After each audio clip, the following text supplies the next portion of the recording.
Welcome back. And we did see another very warm day. Temperatures ranged anywhere from the lower 70s, like we have with 73 degrees currently in Centerville, up to the lower 80s across some of our southern counties here in northeast Missouri.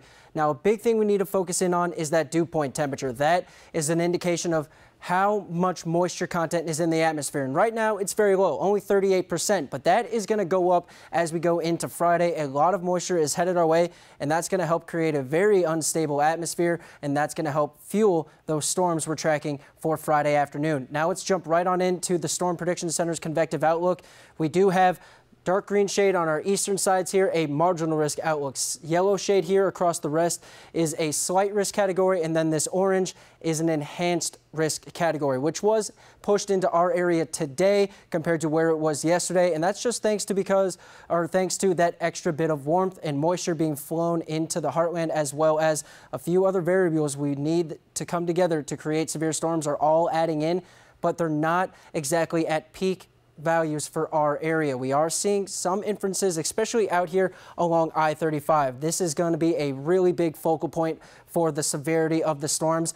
But what's bringing those storms our way? What is the main catalyst? It's this area right here, low pressure, along with this warm front that'll lift through the area during the early portions of Friday, and then a cold front and dry line on the backside. All of that coupled together is going to help fuel a large area of severe storms. That enhanced risk extends down into the Texas, Arkansas, and Louisiana areas. That's how large of a system we're going to be dealing with. So let's focus in on what's going to happen. And a good focal point is this low pressure. If this slides farther off to the south, we're going to see a good chance to avoid some of that severe weather. That's going to help mitigate how strong storms are going to be. But right now, this is looking to flow itself right along the Missouri and Iowa border. And as that warm front lifts, it's going to add a little extra bit of energy towards our area. And we are looking for a couple thunderstorms to start initially developing during these afternoon hours.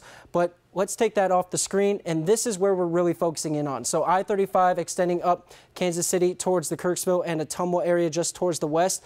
And as this line develops and moves towards the heartland, we see that it gets capped over our area. A cap is a relatively warm layer of air thousands of feet above the surface. And what it does is it stops, or it helps hinder how quickly thunderstorms can develop. It slows down how fast that warm air rises, and it doesn't really allow it to mix with the cold air aloft that would really create a powerful thunderstorm.